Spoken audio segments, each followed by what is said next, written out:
ही गोष्ट खरी जरी असली परंतु पोलीस खात्याची नोंद घेतली, आरोग्य खात्याची नोंद घेतली आणि ह्या खात्याची नोंद उद्या होईल. उद्या ही सगळी लोक ट्रायबलच्या डिपार्टमेंटचे जे महाराष्ट्र राज्याचे सचिव आहेत वाघमारे साहेब यांच्याशी मी स्वतः बोलवले काल.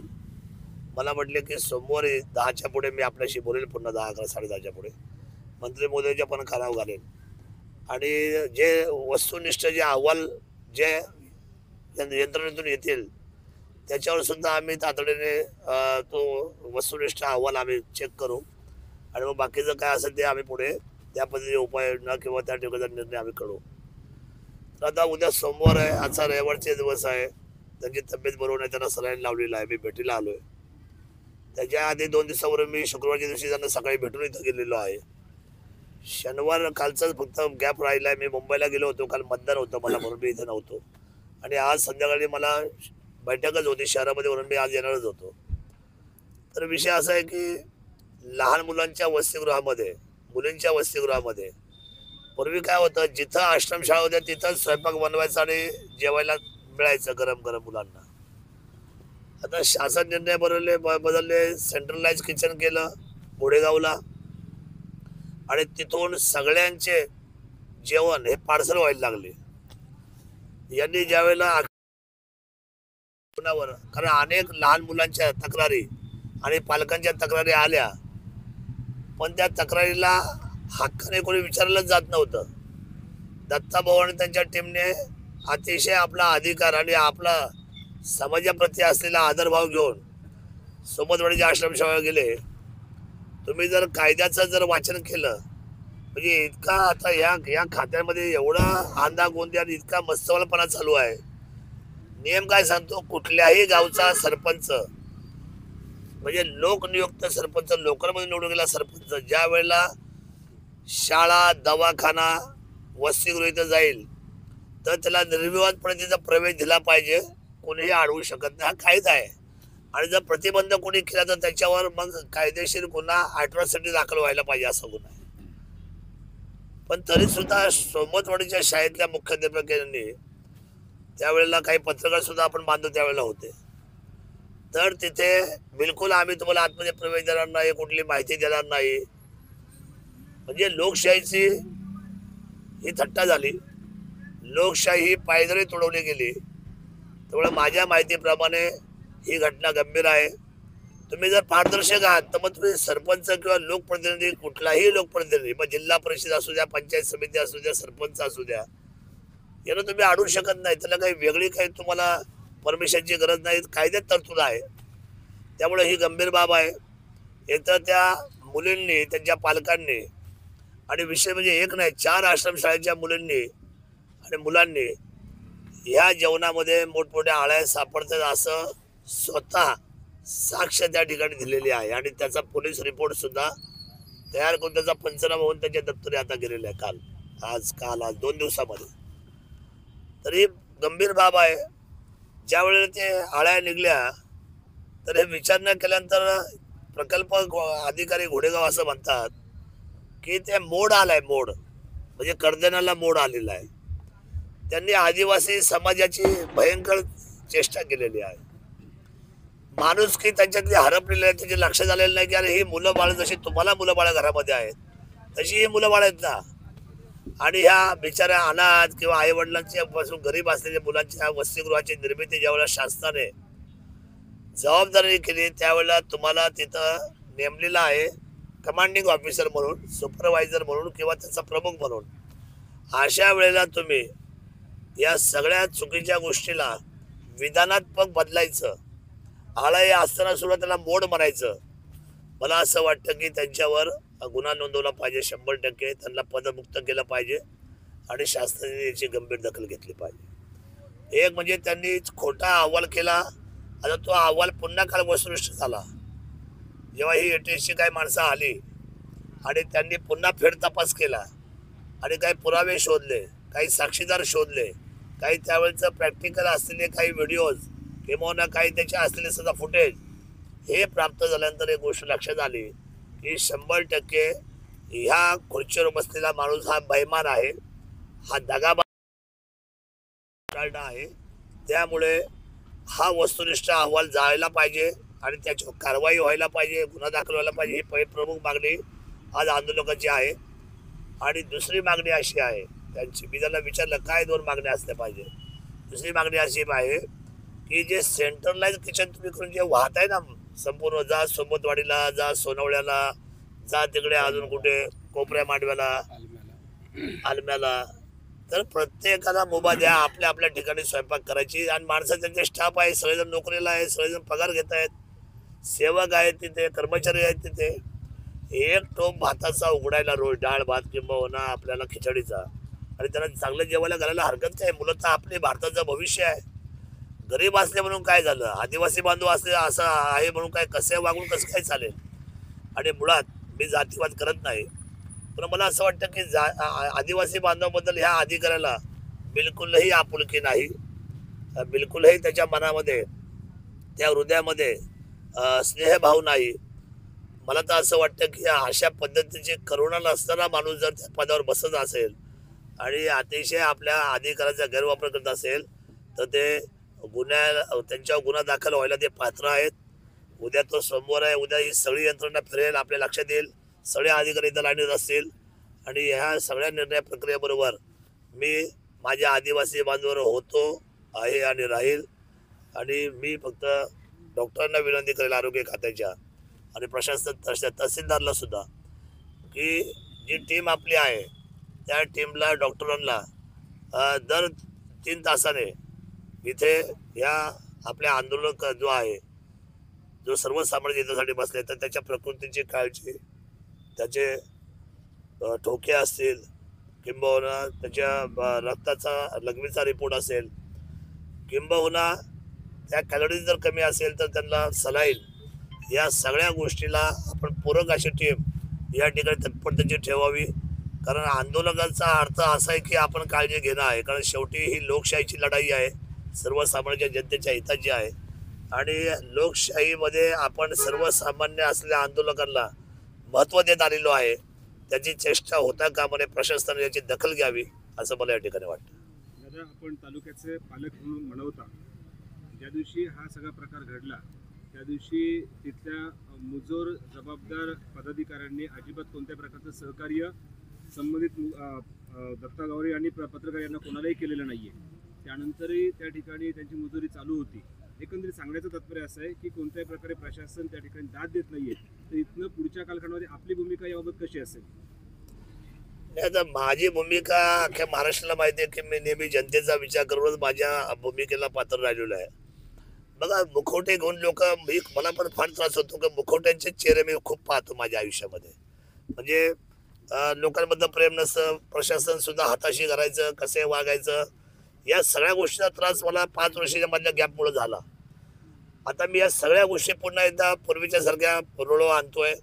मी माझ्या पहिली ज्या वेळेला बैठक झाली, आता काही लोकांनी गमतीने समजा व्हायरल केलं असेल, काहींनी राजकारण म्हणून केलं असेल, कोणी आपल्या स्वतःची आपली आयडेंटिटी काय हे म्हणून केली असेल, पण माझं एक अभिवचन असतं, मी जे बोललो एकदा ते बोललो, त्याच्यापासून मी कधी मागं जात नाही. आणि परिणामाची चिंता आमच्या आयुष्यात आम्ही कधी आयुष्यात केलेलं आहे. आम्हाला असं वाटतं की सर्वसामान्य माणूस हा केंद्रबिंदू आहे. ज्या ज्या लोकांनी याच्यामध्ये बिलकुल प्रशासन म्हणून हलगर्जीपणा केला असेल त्या सगळ्यांवर कठोर कारवाई होईल आणि त्या सगळ्यांच्या पाठीमागे शिस्तीमारा लागेल. इथून पुढे कुठलाही प्रशासनाचा माणूस मुजोरी करणार नाही, सर्वसामान्याला वेठीस धरणार नाही, हे मात्र आज तुम्हाला मी विश्वासाने सांगतो. प्रकल्प अधिकारी इतके मुजोर आहेत की शाळेच्या बाजूला 2 पान त्या ठिकाणी टपरे आहेत की ज्या ठिकाणी गुटखाने हे विकलं जातं. त्यावेळेस आम्ही त्यांना म्हटलं तर म्हणे ते त्या प्रिमायसेसच्या लांब आहे, भिंतीला लागून ते आहे तरी देखील कबूल करत नाही. अशा अनेक गोष्टी आहेत. तर याबाबत आपण काही सक्त सूचना संबंधित विभागाला देणार आहात का? मी आपल्याला सांगितलं ना की याच्यामध्ये आता सगळा नायनाट होईल, बुजुर्गगिरी संपली जाईल आणि जे वास्तविकता आहे, ज्या गोष्टीचा पोटेन्शियल त्यांना पाहिजे, ज्या गोष्टीचे सुरक्षित त्यांना पाहिजे, जी संस्कृती आमची आदिवासी बांधवांची आहे, ज्याला सगळ्यात अतिशय उंच स्थान आहे, त्या संस्कृतीला धरूनच प्रशासनाचा प्रत्येक अधिकारी काटेकोरपणे नियमाचं पालन करेल, हे मी तुम्हाला आपल्याला आज या निमित्ताने या ठिकाणी 100% व्यक्त करतो. त्या उपोषणाच्या निमित्ताने एक शेवटचा प्रश्न विचारतो की दत्ता भाऊंनी आता या सगळ्या गोष्टीला वाचा फोडलेली आहे. एकंदर आज आम्ही ज्यावेळेस शाळेमध्ये परत गेलो होतो, कारण काही पंचनामे या गोष्टी करायच्या, आम्ही स्वतः त्या ठिकाणी गेलो होतो, तर शाळेमध्ये प्रचंड अस्वच्छता आहे, दुरावस्था आहे. हे एक प्राथमिक स्वरूपामध्ये आहेत, परंतु असणाऱ्या ज्या 6-7 आश्रमशाळा आहेत या शाळांपैकी आपण कुठे भेट देऊन त्यामुळे काही पुढचं पाऊल उचलणार का? नाही, आता ह्या आंदोलनाचं स्वरूप मला क्लिअर करू द्या, विजिट करेल. आणि घोडेगाव प्रकल्पाचा अधिकारी जो आहे, जो त्या ठिकाणी केवळ शासनाचे पैसे घ्यायला बसलेला आहे, त्याला काय बाकीचा घेणदेण नाही, अशा माणसाची कारवाई आमच्या दृष्टीने अतिशयपर्यंत महत्वाची आहे. मुलांना जेवण महत्वाचं, ते झालं रे झालं की मला असं वाटतं की एक स्पेशल राऊंड केवळ वसतिगृहांसाठी मारणं ही माझी जबाबदारी आहे. मी तर पालकत्व घेतलेलं आहे, मला जनतेने सर्वसामान्य जनतेच्या विश्वासात निवडून दिलेले आहे, तो माझा अधिकार आहे. त्या अधिकाराच्या माध्यमातून 100% सगळ्या छोट्या छोट्या गोष्टींचा विचार करून सर्व आश्रमशाळेच्या बाबतीतली भूमिका डोळ्यासमोर ठेवून 100% त्याच्यावर न्याय निवाडा करेल, एवढं मी आपल्याला सांगतो. काल खासदार डॉक्टर अमोल कोल्हे यांनी देखील दत्तभाऊंना फोन केला होता. SP साहेबांशी ते बोललेले आहेत. आज आपण या ठिकाणी आलात. तालुक्यातील इतर सगळे समाजामध्ये समाजकारण राजकारण करणाऱ्यांना आपण काय यातून नक्की मेसेज द्या? मेसेज काय नाही बघा, आपण भारत माझा देश आहे, सारे भारतीय माझे बांधव आहेत. जात धर्म पक्षाच्या पेक्षा ही लोकशाही प्रबळ असतं आणि प्रत्येक घटकाला आपल्या न्याय व्यवस्थेमध्ये न्याय दृष्टीने पाहणं ही आपल्या सर्वांची नैतिक जबाबदारी आहे. वेगळं काय नाही आहे. जिथे जिथे अन्याय असेल त्या अन्यायाला दूर करणं, अंधाराचा अंधार नायनाट करून प्रकाश झोतामध्ये येणं. आता भारत पुढे निघालेला आहे, भारत विद्वान होत चाललेला आहे. दिवसेंदिवस आता सगळी मंडळी आता शिक्षणाने पुढे पुढारलेली आहे. फक्त आता भ्रष्टाचारामुळं अविचार व्हायला लागले लोक. थोड्या काळात पैसा पाहिजे, चोरीच्या मार्गाने पैसा पाहिजे आणि वरचा चेहरा एक आतला चेहरा एक, हे आता हे जे प्रकार जे चालू आहे सध्या, तर ते बळी पडतात सर्व आणि मग जनतेचे हाल होतात. या गोष्टीसाठी आपण निश्चितपणे एक क्रांतिकारी पाऊल टाकू आणि त्याच्यासाठी तर माझं नाव आहे की मी क्रांतिकारी पाऊल टाकण्यामध्ये मी सदैव पुढे राहिलेलो आहे. आपल्याला या गोष्टीमध्ये बदल दिसेल. आपण पाहते सगळे हा जो बदल आहे, या बदलाचाच मी माणूस आहे. मला बदलच आवडतो, मला आयुष्यामध्ये चांगलं आवडतं. म्हणून हा जो मेसेज आहे सर्वसामान्य जनतेला, एकजूट करूया आणि कोणी असू द्या, चुकीचं काम करणाऱ्या माणसाला आपण थांबूया, हा त्याच्या पाठीमागचा निर्णय आपण केला पाहिजे. साहेब, आता आपण या प्रदीप देसाईच्या विरोधात अनेक तक्रारी देखील केलेल्या आहे आणि एवढं सगळं घडून देखील या अधिकाऱ्यावर काहीच कारवाई होत नाही. तुम्हाला काय वाटतं, या अधिकाऱ्यावर नक्की कुणाचा आशीर्वाद असावा? बघा, अधिकाऱ्याची मी एकदा तक्रार केलेली आहे, अनेक वेळा तो काही झालेला आहे माझ्यावर, पण एकदा मी केली आहे. ती केलेली तक्रार, त्याचा निर्णय यायच्या अगोदरच आता ही सगळ्यात दुसऱ्यांदा घटना घडलेली आहे आणि मला असं वाटतं की हे सुधारणाऱ्यापैकी व्यक्तिमत्व नाही आहे. असं आहे की मी आपल्याला बोललो की ट्रायबलला एक वेगळाच मंत्री दिलाय त्या आपल्याच समाजाचा. आदिवासीच मंत्री, आदिवासी समाजाचा आदिवासी माणूसच आदिवासी मंत्री आहे. त्यांनी गंभीर याची दखल घेतली पाहिजे. हा, असं आहे की बाबा समजा वेगळ्या जाती समाजाचा माणूस आहे आणि मग तो दखल घेत नाही आणि मग आपण बोट ठेवलं, ती गोष्ट वेगळी आहे. अरे पण जिथं कळवळ आहे, ज्या बेंबीच्या देठातून खरं तर आपल्या सर्वसामान्य जनतेची ओळख होत असताना ट्रायबलला जर वेगळं अधिष्ठान उभं केलं राज्यामध्ये, तर त्या मंत्री महोदयांनी ह्या बाबतीतली गंभीर दखल निश्चित घेतली पाहिजे आणि आदिवासी भागातला जो हा तणाव आहे, हा भ्रष्टाचार आहे, हा अनियमितपणा आहे, हा अंदागोंदी कारभार आहे, हा जशी तक्रार येईल तशी पारदर्शकतेने त्या ठिकाणी तरी चौकशी लावली पाहिजे. म्हणून माझं मंत्री महोदयांना सांगणं आहे, तुम्हाला एवढं वस्तुनिष्ठ रिपोर्ट येऊन आणि इथून मागे आमदारांचं पत्र देऊन सुद्धा 2 महिन्यापूर्वी अजूनही ह्या असलेल्या अधिकाऱ्याच्या बाबतीमध्ये म्हणावा तसा सन्मानपूर्वक लोकांचा विचार त्या ठिकाणी होत नाही. याचाच अर्थ असा आहे की तुम्हाला अधिकारी महत्वाचा आहे का समाज महत्वाचा, की ज्या समाजाच्या मुळे तुम्ही मंत्रिपदावर बसलेला आहात. तर माझी पुन्हा एकदा मंत्री महोदय अशोकराव उईके यांना पुन्हा सांगणं आहे, अधिकारी जपू नका, जनता जपा, एवढंच माझं सांगणं आहे. हा तुम्ही मंत्र्यांवर थेट आरोप करताय की अधिकारी जपू नका. आरोप नाहीये, हा आरोप नाही मी करत, खरं बोललोय. आरोप हे माझ्या खिशातच नाही बसत कधी आरोप बिरोप. खरं बरं की खरं, तर बरं नाही मी कधी बोलत. बरं बोलणारे लोक मी पाहतोय रोज समाजात. मी खरं बोलणारा माणूस आणि खरं हेच आहे, अधिकारी महत्वाचा नाही, महत्वाची जनता आहे. जनतेसाठी न्याय निवाडा व्हावा अशी आमची अपेक्षा आहे. पालकमंत्र्यांचे किंवा आदिवासी मंत्र्यांच्या तुम्ही कानावर हा विषय घातलाय का?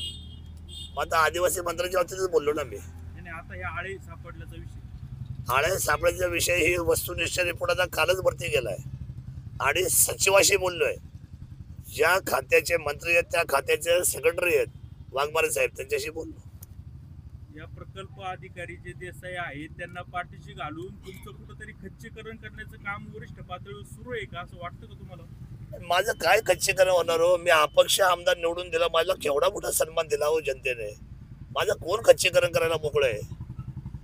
पण न्याय का होत नाही हा प्रश्न आहे ना. माझा हा विषयच नाहीये. माझी आमदारकी 5 वर्षांसाठी आता जनतेने आलेली आहे माझ्याकडे. मी त्याच्यावर तत्परतेने काम करणारा कार्यकर्ता आहे. मी आमदार म्हणून वावरत नाही जनतेत कधी. मी कार्यकर्ता म्हणून वावरणारा माणूस. नोंद घेतो, न्याय निवडण्यासाठी लगेच वरती जबाबदारीने सांगतो. पण ती मंडळी का याच्याबद्दल लवकर ऍक्शन घेत नाही? शिवाय जनता आपली, तुम्ही त्याच जनतेच्या मंत्री आहात, तुम्ही न्याय निवडा करायला पाहिजे ना. माझं काय खच्चीकरण होणार? मी कालही आमदार, आजही आमदार, अजून 5 वर्ष आमदार. माझं खच्चीकरण काय होईल? हा डिपार्टमेंटचा इज्जतीचा सवाल आहे, इज्जतीचा, समाजाच्या इज्जतीचा सवाल झाला आता. त्यामुळे या समाजाची इज्जत आणि या खात्याची इज्जत याचा न्याय निवडा व्हावा ही आमची भावना आहे. आता तुम्ही जरी सत्ताधारी आहात, अपक्ष जरी असलं तरी तुम्ही पाठिंबा सत्ताधाऱ्यांना दिलेला आहे आणि शेवटी तुमचाच कार्यकर्ता 3-4 दिवस झालं सलग उपोषण करतो, त्यावर कोणी अधिकारी फिरकत नाही. याच्यामध्ये नाही, मी खच्चीकरण तुम्हाला नाही तर मग सांगितलं काय? ना, शनिवार रविवार हा आपला आयडेंटिटीचा विषयच नाहीये. प्रोटोकॉल नाही बसत तो. त्यांनी शुक्रवारी आंदोलन चालू केलं, शनिवार रविवार सुट्टे दिवस झाला. आता उद्या सोमवारी सगळे अधिकारी लाईन लावलीत असतील, मग काय म्हणायचं त्यावेळेला? माझं असं म्हणणं आहे की जे बघा, ज्या गोष्टी सुट्टीच्या आहेत त्या आहेत. आता उद्या सगळे येतील, तहसीलदार इथे येतील. त्यांनी आता बघा त्यांच्या वस्तुनिष्ठ रिपोर्ट त्यांच्या ATS ने घेऊन गेलेत का नव्हते आले? आले होते ना, असं नाही आले. उद्या या सगळे आता रिपोर्ट पण 4 आश्रम दृश्य लिहितात. उद्या समजा जर असं आलं का त्या आळ्या आढळूनच आल्या नाही, क्लीन चिट दिली गेली, तर तुमची भूमिका पुढे काय असेल? आधी येऊ द्या तर खरं. भूमिका ठरण्यासारखं रिपोर्ट ते येऊ द्या. बघा, मला असं वाटतं की आमच्याशी टक्कर करणं हे खूप भारी पडते सगळ्यांना. त्यांना माहित आहे सर्वांना की हे कसं काम येतं. हे भिकता नाही, हे रुकता नाही, म्हणजे असं काम आहे ना आपलं. त्यामुळे ती काही काळजी करायचं कारण नाही. न्याय तर येणार, न्याय होणारच. फक्त आता प्रक्रियेपर्यंत थोडा संयम तर बाळगला पाहिजे ना. असं तर नाही ना सकाळी बोललो संध्याकाळी लगेच आता आंदोलन सोडा तुमचा, आम्ही केला न्याय निवडा. होईल ना थोडा. लोकशाही आहे. 12 लोक, 12 भानगडी, 12 तत्वज्ञानी, अनेक कायदे मंडळ, अनेक हुशार लोक. त्यामुळे आता हे असं सगळं गोल गोल फिरतं सगळं. थोडा वेळ लागेल, पण न्याय निवड तर 100% करू. आम्ही न्याय निवडा घेतल्याशिवाय आजपर्यंत मागे हटलेलो नाही. आजपर्यंतचा इतिहास आहे. ज्या गोष्टी करू ते प्रामाणिकपणे करू. धरलेली कास आणि दिलेलं वचन जनतेच्या रूपाने कधीही सोडायचं नाही. आणि बघा, माझी कोणाची स्पर्धा नाही. मी सत्तेतला म्हणण्यापेक्षा मी सगळ्यात चांगल्या काम करणाऱ्या माणसाबरोबर मी सतत जनतेच्या हितासाठी माझा पाठिंबा व्यक्त करतो. मला जनतेने जे सांगितले की बाबा तुम्ही पाठिंबा व्यक्त यासाठी करा का आपला विकास व्हायला पाहिजे, आपल्याला न्याय मिळाला पाहिजे, आपले डेव्हलपमेंट व्हायला पाहिजे आणि योजना आपल्याला आल्या पाहिजे. त्यामुळे अशी कुठलीही गोष्ट मनामध्ये नाही. आणि सत्तेच्या बाबतीमध्ये आम्ही बारकाईने जर विचार केला तर जेव्हा जेव्हा आम्ही वरती रिपोर्टिंग केली तेव्हा तेव्हा शास्त्र याचा विचार करणं भाग पडलेला आहे. मी तुमचा सगळ्यांचा मध्यस्थी आहे. मी तुमच्या सगळ्यांचा जबाबदार घटक आहे. शासन आणि जनतेमधला मी दुवा आहे. त्यामुळे मी नेमकी जमिनीवर पाय ठेवून मी माझं काम करत राहणार. तुमच्या सगळ्यांच्या पाठिंब्याची, तुमच्या सगळ्यांच्या लोकांच्या प्रेमाची मला आणि संरक्षणाची गरज आहे. या बळावर आम्ही 100% याच्यात न्याय निवाडा करू. आणि प्रशासनाला मी आजही सांगतो की तातडीने या गोष्टीमध्ये न्याय निवाडा प्रशासनाने केला पाहिजे. आणि जे सत्य आहे त्या सत्तेच्या पाठीमागं आपण उभं राहायला पाहिजे. तुका म्हणे सत्यकर्म व्हावे सहाय्य, सत्यकर्माच्या पाठीमागं सहाय्य व्हायला पाहिजे. ही भूमिका छत्रपती शिवरायांच्या भूमिकेतली आहे. धन्यवाद. जय शिवराय, जय आदिवासी.